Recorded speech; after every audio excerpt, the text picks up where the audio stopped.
तो हम लोग शुरू चैप्टर ही स्टार्ट करेंगे और सिलेबस के आधार पर जो नया सिलेबस हुआ है 40% लॉस किया गया है सभी में। ठीक है, तो आज हम लोग देखेंगे चैप्टर 1 यूरोप में राष्ट्रवाद का उदय, और शुरू से केवल क्वेश्चन ही करेंगे और तैयारी, क्योंकि एग्जाम नज़दीक आ चुका है। तो पहला क्वेश्चन अगर हम लेते हैं तो नेपोलियन ने इटली पर आक्रमण कब किया। ठीक है, नेपोलियन ने इटली पर आक्रमण कब किया, तो 1997 ईस्वी में किया था। नेपोलियन ने इटली पर आक्रमण 1997 में किया था। ठीक है, 1997।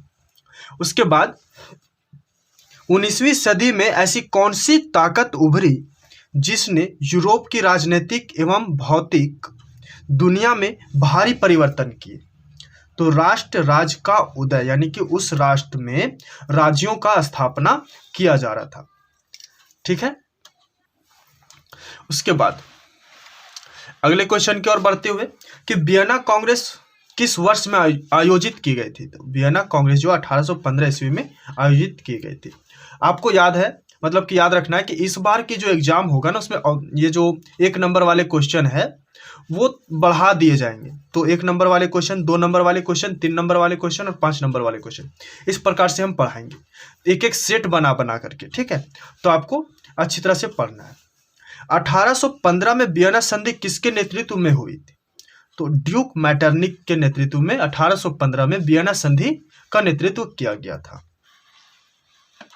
उसके बाद नेपोलियन युद्धों के दौरान हुए बदलावों को खत्म करना किस संधि का उद्देश्य था, बताइए।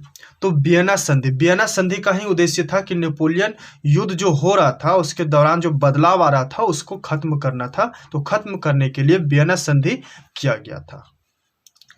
और आगे क्वेश्चन है, उस क्वेश्चन में सब सारे चीजों का पूरा चर्चा किया जाएगा, जिससे कोई भी चीज आपका नहीं छूटेगा।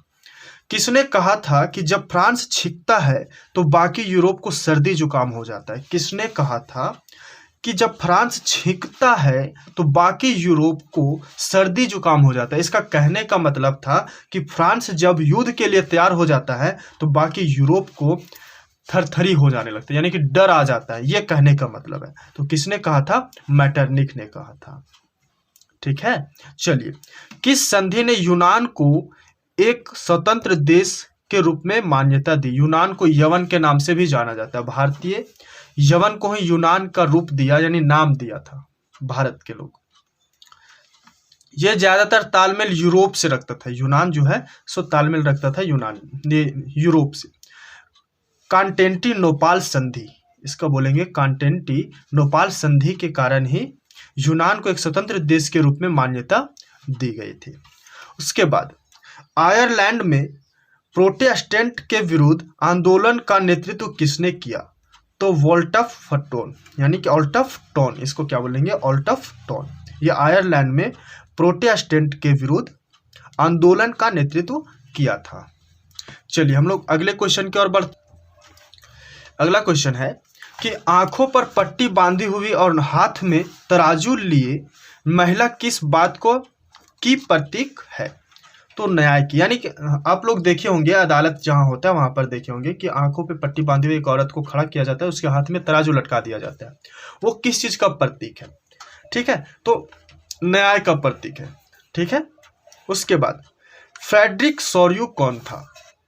ये सब बहुत इंपॉर्टेंट क्वेश्चन है, ये सबको जानना बहुत जरूरी भी है। ठीक है, फ्रेडरिक सोर्यू कौन था। तो फ्रांसीसी चित्रकार। फ्रेडरिक सोर्यू कौन था, तो फ्रांसीसी चित्रकार था। और अर्नस्ट रेनन कौन था, तो फ्रांसीसी दार्शनिक था। ठीक है, उसके बाद जर्मन का राष्ट्र रूपक क्या था। जर्मन का राष्ट्र रूपक क्या था, वह किस बात का प्रतीक था। तो जर्मन का राष्ट्र रूपक जर्मेनिया है। ठीक है, जर्मन का राष्ट्र रूपक क्या है, जर्मेनिया। जर्मन वलुत वीरता का प्रतीक है। जर्मन में वलुत वृक्ष का जो मुकुट बनाया जाता था, पत्ता का मुकुट, वो क्या वीरता का प्रतीक है।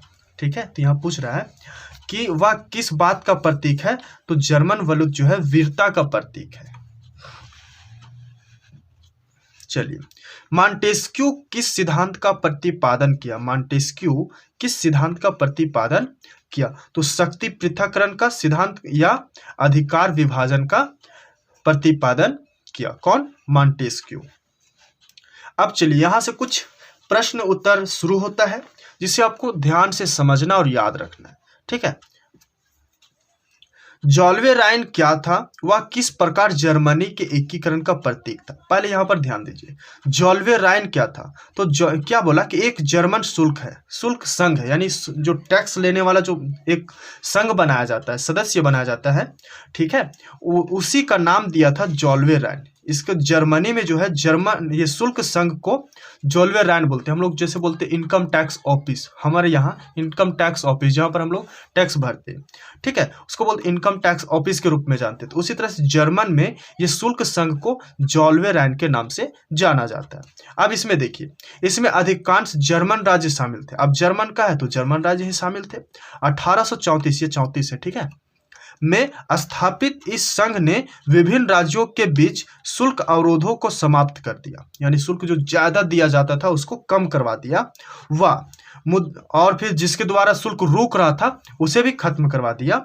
उसके बाद क्या हुआ कि वह मुद्राओं की संख्या 30 से 2 कर दी, यानी कि थोड़ा सा घटोती कर दी गई, इसमें कमी कर दी गई, ठीक है, जिससे हर लोग उसे देने के लिए सक्षम हो पाए, और इस प्रकार वह आर्थिक एकीकरण का प्रतीक भी था।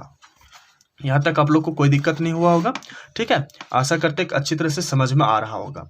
चलिए आगे बढ़ेंगे कि मैथ्सिनी द्वारा स्थापित 2 भूमिगत संगठनों के नाम बताइए। मैथ्सिनी जो है वो कौन कौन से 2 भूमिगत संगठन बनाए, तो पहला यंग इटली और दूसरा यंग यूरोप, बस ये याद रखना। मैथ्सिनी द्वारा स्थापित 2 भूमिगत संगठन, यंग इटली और यंग यूरोप, बस यही था, ठीक है। चलिए आगे देखते हैं, आगे 16 नंबर क्वेश्चन में चलेंगे कि रूढ़िवादी कौन थे।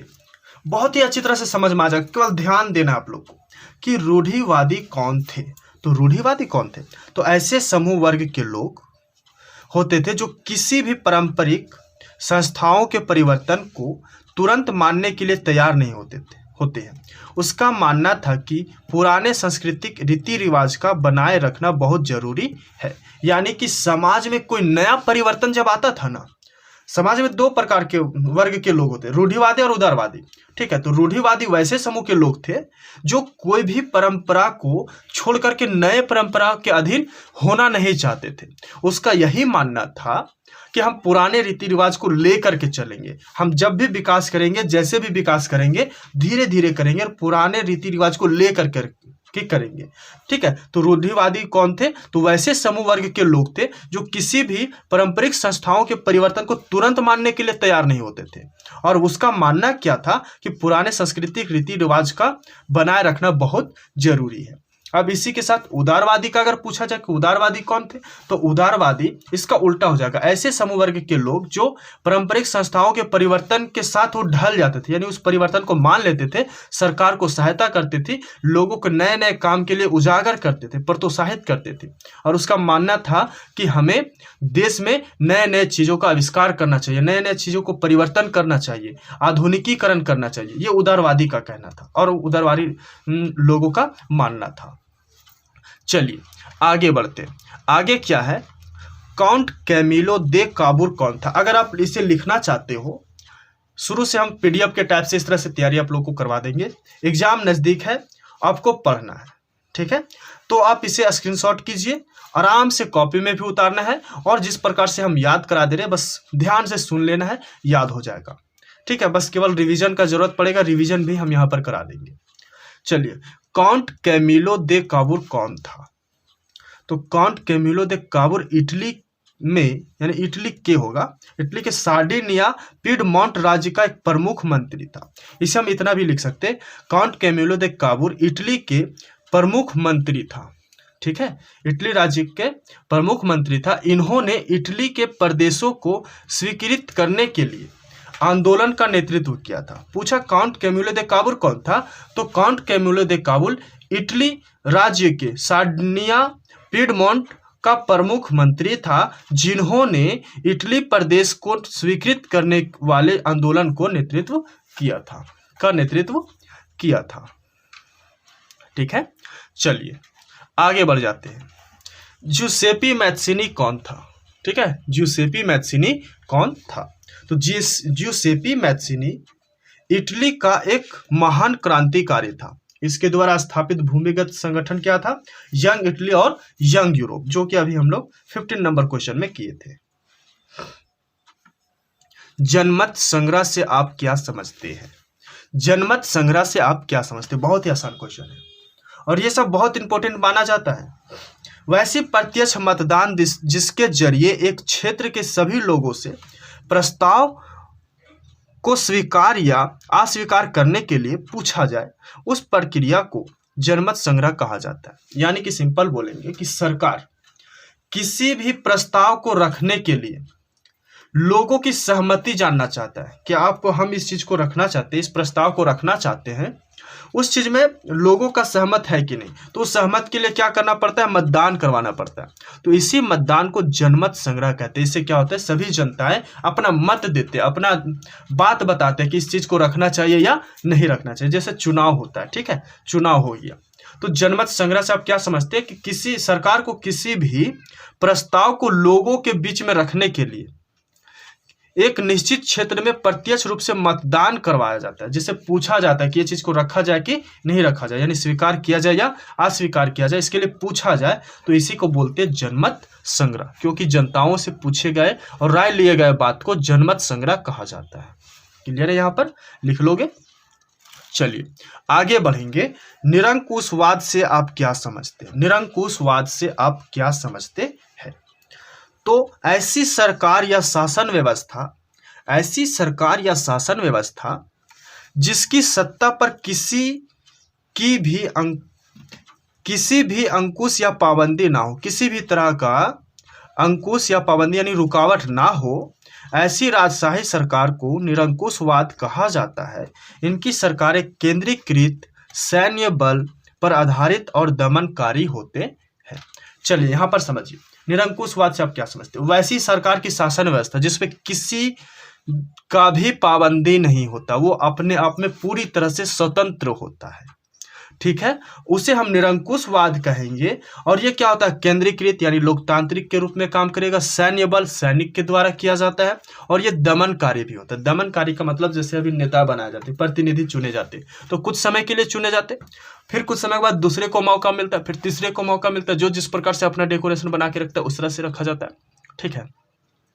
तो ये दमनकारी भी होते हैं। चलिए हम लोग आगे कुछ और क्वेश्चन को देख लेते हैं। अब हम लोग करेंगे 21 क्वेश्चन। कल्पना दर्श, जिसको यूटोपिया के नाम से जाना जाता है, कल्पना दर्श यानी इसको यूटोपिया के नाम से जाना जाता है, क्या है?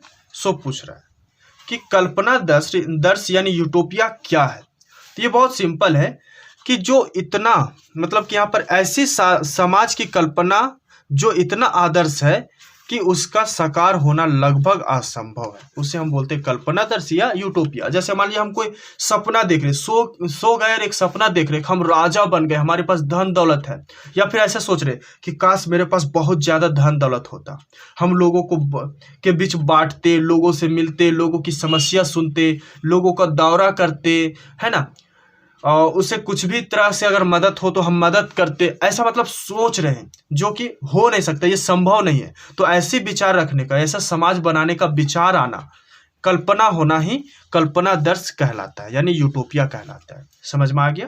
केवल कल्पना करना, वो रियल जिंदगी में हम मतलब कि कर पाना असंभव, रियल जिंदगी में हमें कर पाना असंभव है, वैसी चीज को सोच लेना, ठीक है। ऐसे जैसे सोच लेना कि हम लोग ऐसे समाज के लोग होते जिसमें अगर मन चाहे काम कर लेते, कि उड़ने का मन करता थोड़ा सा उछलते तो दोनों साइड पंख निकल जाता अपने से और हम उड़ना शुरू कर देते, कहीं भी जाना होता उड़ करके चल जाते। तो ये क्या, एक कल्पना कर ली, सोच लिए, ठीक है, लेकिन ये संभव हो सकता है? नहीं हो सकता। तो ऐसे सोच को हम क्या करेंगे? कल्पनादर्श कहेंगे या यूटोपिया कहेंगे। क्लियर है यहाँ पर? चलिए अगले क्वेश्चन को करते। 1815 की वियना संधि के क्या उद्देश्य थे? 1815 के वियना संधि जो हुआ था ना, उसका क्या उद्देश्य था? तो उद्देश्य क्या था सो देखिए कि 1815 की वियना संधि के निम्न उद्देश्य थे। क्या थे? कि युद्धों को रोकने के लिए संविधान का निर्माण करना था ताकि युद्ध को रोका जाए, क्योंकि युद्ध होने से बहुत सारा नुकसान होता है, जान माल की क्षति होती है। उसके बाद पराजित राष्ट्रों द्वारा विजयी को यानी विजयी राष्ट्र को क्षतिपूर्ति करना, यानी कि जो विजय राष्ट्र हो गया जिससे विजय पाया, वो पराजित राष्ट्र क्या करेगा, उसका क्षति का पूर्ति करेगा, यानी उसका जो भी क्षति हुआ है उसको पूर्ति करेगा। फिर फ्रांस तथा अन्य राजतंत्रों को फिर से बहाल करना तथा दास प्रथा की समाप्ति करना, ये 1815 के वियना संधि का उद्देश्य था। 1815 का वियना संधि इधर भी हम लोग 1 नंबर वाले क्वेश्चन में देखे थे, तो उसका उद्देश्य ये था। यानी वियना संधि क्या था, तो वियना संधि क्या था, पहले तो युद्ध को रोकना था, विजय राष्ट्र की क्षतिपूर्ति को पूरा करना था, क्षति की पूर्ति करना था, फिर फ्रांस तथा अन्य स्वतंत्र राजतंत्रों को फिर से बहाल करना था और दास प्रथा को खत्म करना था, ये यहाँ पर था। चलिए उसके बाद हम लोग देखेंगे अगला क्वेश्चन, और ये लास्ट क्वेश्चन होगा आज का, ठीक है। इसके बाद हम पार्ट 2 का क्वेश्चन बनाएंगे और लिखेंगे, उसके बाद फिर आपकी समझ लाएंगे और एक पीडीएफ के जैसा तैयारी करवाएंगे, ठीक है। आपको पीडीएफ भी दिया जाएगा, पीडीएफ डाउनलोड करके भी ये कर सकते हो, तो उससे बेहतर होगा कि यहाँ से भी आप स्क्रीनशॉट करके लिख सकते हो, ठीक है। चलिए हम लोग आगे देखते हैं कि ऑटोमन साम्राज्य से क्या तात्पर्य है। क्वेश्चन है ऑटोमन साम्राज्य से क्या तात्पर्य है, तो क्या तात्पर्य कि ऑटोमन साम्राज्य एक तुर्क राज्य था, तुर्क का एक राज्य था ऑटोमन साम्राज्य, जिसे 1299 में पश्चिमोत्तर अनातोलिया में स्थापित किया गया था। ये जगह का नाम है पश्चिमोत्तर, भारत के पश्चिम उत्तर पश्चिम में अनातोलिया जो है वहां पर स्थापित किया गया था। इस साम्राज्य के अंतर्गत पश्चिम एशिया और यूरोप के कुछ देश आते थे, जिसके संस्थापक उस्मान प्रथम, ठीक है, उस्मान प्रथम थे। मोहम्मद द्वितीय द्वारा 1493 में कुस्तुनिया जीतने के बाद यह एक साम्राज्य में बदल गया और प्रथम विश्व युद्ध 1919 में पराजित होने पर इसका विभाजन कर इस पर अधिकार भी कर लिया गया। और इस प्रकार से ऑटोमन साम्राज्य का कुछ तात्पर्य बताए गए हैं। आशा करते हैं आप लोग बहुत अच्छी तरह से इसे समझ पाए होंगे, और अगर कहीं आप लोग को लगता है कि और कुछ करना चाहिए और वैसा क्वेश्चन अगर बीच में दिखे, या बुक अगर आप पढ़े हो और बुक से कोई क्वेश्चन हो तो कमेंट करके जरूर बताएं, हम उस क्वेश्चन का जवाब देने का प्रयास जरूर करेंगे। बाकी हम A to Z पूरा तैयारी करवाएंगे, आप वीडियो पे बने रहें और अच्छी तरह से तैयारी करें, ठीक है। तब तक के लिए जय हिंद, जय भारत।